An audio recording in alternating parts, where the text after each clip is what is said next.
22 கிராமங்களுக்கு செல்லுகின்ற தரைப்பாலம் பாதி உடைந்து நீரில் மூழ்கி இருக்குது. அதனால 22 கிராமங்களுக்கு செல்ல முடியாத சூழ்நிலை இருக்குது ஏற்காட்டில்.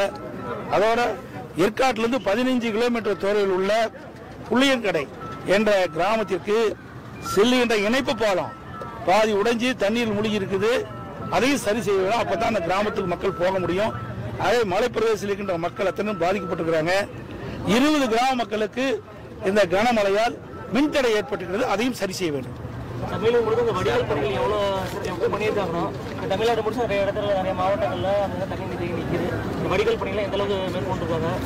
அரசு எப்படி செயல்படுது? அதாவது இங்கே கூட வடிகால் பணியை சரியா செய்யாத காரணத்தினாலதான் திருமணிமுத்தாருடைய அங்க தண்ணி தேங்கி அந்த தேக்கத்தினாலதான் இந்த ஓவர்ஃப்ளோ ஆகி இந்த தேசிய நீங்கள தண்ணி தேங்கி இருக்குது. முறையாக திருமணிமுத்தாறு அதை முழுமையாக தூர்வாரப்பட்டிருந்தால் தண்ணி உபரி தண்ணீர்கள் வேகமாக திருமணிமுத்தாரின் வழியாக தடையில்லாமல் சென்றிருக்கு.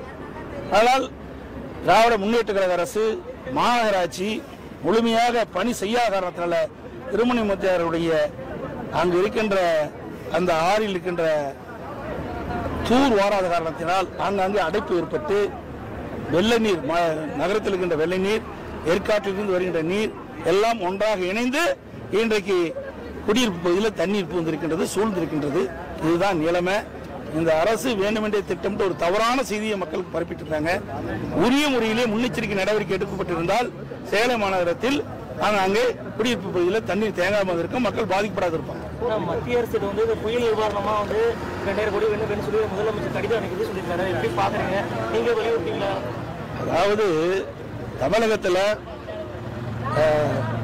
வெஞ்சல் புயலால் கடந்த நாட்களாக தமிழகம் முழுவதும் பரவலான மழை பெய்கின்றது. குறிப்பா விழுப்புரம் மாவட்டம், கடலூர் மாவட்டம், கள்ளக்குறிச்சி மாவட்டம், திருவண்ணாமலை மாவட்டம், கிருஷ்ணகிரி மாவட்டம், இந்த மாவட்டம்லாம் கடுமையாக பாதிச்சிருக்குது கனமழையால. மற்ற பகுதியிலையும் மழை பொழிஞ்சிருக்குது. சேலம் மாவட்டத்தில் மழை பொழிஞ்சிருக்குது, டெல்டா மாவட்டத்தில் மழை பொழிஞ்சிருக்கின்றது. இருந்தாலும் இதை காட்டிலும் இந்த விழுப்புரம் மாவட்டம், கடலூர் மாவட்டம், கிருஷ்ணகிரி மாவட்டம், திருவண்ணாமலை மாவட்டம்லாம் கடுமையான மழை பெய்கிற காரணத்தினால ரெட் அலர்ட் கொடுத்துருக்காங்க. இந்திய வானிலை மையம் வந்து ரெட் அலர்ட் கொடுத்த உடனே இந்த அரசு முன்னெச்சரிக்கை நடவடிக்கை எடுக்கப்பட்டிருந்தா இந்த பாதிப்பில் இருந்து மக்களை மீட்டிருக்கலாம், பாதிப்பு குறைச்சிருக்கலாம். ஆனா இந்த அரசு சரியான முன்னெச்சரிக்கை நடவடிக்கை எடுக்காத காரணத்தில் இந்த ரெட் அலர்ட் வானிலை மையம் அறிவித்து கூட இந்த அரசு உரிய நேரத்தில் நடவடிக்கை எடுக்காத காரணத்தில் கனமழையால் மக்கள் அங்கங்கே பாதிப்புக்கு உள்ளாகி இருக்கிறாங்க. அது மட்டுமல்ல, நேற்றைக்கு முன்தினம் நினைக்கின்றேன் சாத்தூர் டேம்ல திடீரென்று இரவு 2 மணிக்கு 1,68,000 கண்ணாடி தண்ணீரை தென்பனை ஆற்றில் திறந்து விட்டாங்க. எந்தவித முன்னறிப்பும் கிடையாது. தொலைக்காட்சி கொடுக்கல, பத்திரிகை கொடுக்கல, பொதுமக்களுக்கு அறிவிப்பு கொடுக்கல. அந்த தென்பனை ஆற்று ஓரத்தில் இருக்கின்ற அந்த மக்களுக்கு எவ்வித ஒரு முன்னறிப்பு கொடுக்காம திடீரென்று சாத்தூர் அணையிலிருந்து 1,68,000 கனஅடி தென்பண்ணை ஆற்றில் தண்ணீர் திறந்து விட்ட காரணத்தினால தென்பண்ணை ஆற்றின் ஓரம் பகுதியில் இருக்கின்ற நூற்றுக்கணக்கான கிராமங்கள் அந்த குடியிருப்புக்குள்ள தண்ணீர் புகுந்து மக்கள் மிகுந்த சிரமத்துக்குள்ளாகிறாங்க. அதோட தென்பண்ணை ஆற்று கரை உடைந்து அங்க இருக்கிற விழுப்புரத்தில் இருக்கிற நகரத்துல தண்ணி சூழ்ந்து காட்சியளிக்கிறது. கடலூர் நகரத்துல தண்ணி சூழ்ந்து இருக்குது. கடலூர் மாவட்டத்தில் ஒரு 20 கிராமங்கள்ல தண்ணி புகுந்திருக்குது. கள்ளக்குறிச்சி மாவட்டத்தில் தென்பண்ணை ஆற்று ஓரம் கரையோரமாக இருந்த 100க்கும் மேற்பட்ட கிராமங்கள் வெள்ள நீர் சூழ்ந்திருக்குது. இதையெல்லாம் முன்னெச்சரிக்கை நடவடிக்கை எடுக்காத ஒரு திறமையற்ற முதலமைச்சர் தமிழகத்தை ஆண்டு கொண்டிருக்கிற காரணத்தில் இவ்வளவு இந்த மழையால் மக்கள் இவ்வளவு பாதிப்பு உள்ளாயிருக்கிறாங்க. இன்றைக்கு அணையிலிருந்து தண்ணீர் திறந்து விடுகின்ற பொழுது எச்சரிக்கை கொடுக்க வேண்டும் மக்களுக்கு. அப்பதான் மக்கள் பாதுகாப்பான இடத்திற்கு அவர் செல்ல முடியும். அவர் உடைமைகள்லாம் பாதுகாப்பாக எடுத்து செல்ல முடியும். ஆக எந்தவித பாதுகாப்பும் இல்லாம, எந்த ஒரு முன்னறிப்பும் இல்லாம திடீரென்று சாத்தனூர் அணையிலிருந்து 1,68,000 கனஅடி நேற்றைக்கு முன்தினம் இரவு 2 மணி அளவிலே தண்ணீர் திறந்து விட்ட காரணத்தினால அந்த தென்பண்ணை ஆற்றின் கரையோர பகுதியில் இருக்கிற மக்கள், விழுப்புரம் நகர மக்கள், கடலூர் நகர மக்கள் கடுமையாக இந்த வெள்ளத்தால் பாதிக்கப்பட்டிருக்கிறாங்க. இது கடும் கண்டனத்துக்குரியது. இந்த அரசுடைய அலட்சியத்தால் இன்றைக்கு இந்த தென்பண்ணை ஆற்று கரையோர இருக்கின்ற மக்கள் எல்லாம் கடுமையாக பாதிக்கப்பட்டிருக்கிறாங்க. இதை போர்க்கால அடிப்படையில் இந்த அரசு துரிதமாக செயல்பட்டு அந்த வெள்ள நீர் வடிவதற்குண்டான நடவடிக்கை மேற்கொள்ளப்பட வேண்டும். ஒவ்வொரு முறையும் புயல் வருகின்ற பொழுது ஆளுகின்ற கட்சியினுடைய அரசாங்கம் புயலுக்கு தேவையான நிவாரணத் தொகையை மத்திய அரசிடம் கோருவது வழக்கம். அந்த அடிப்படையில் இந்த அரசும் இன்றைக்கு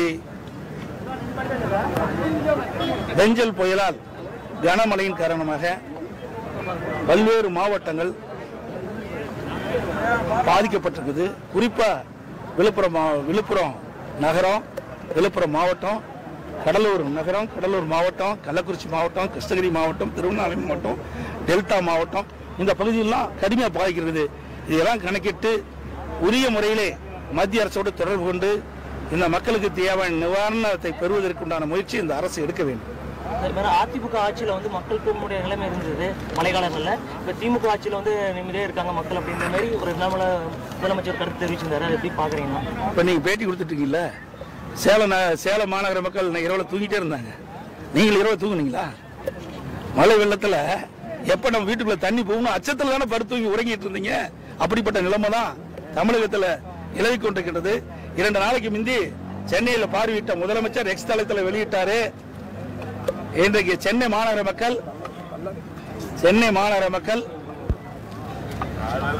கனமழையால் வெள்ளத்தால் தூக்கத்தை தொலைந்த ஆட்சி அதிமுக ஆட்சின்னு சொன்னாரு. அதே திருப்பி நாங்க கேட்கிறோம்.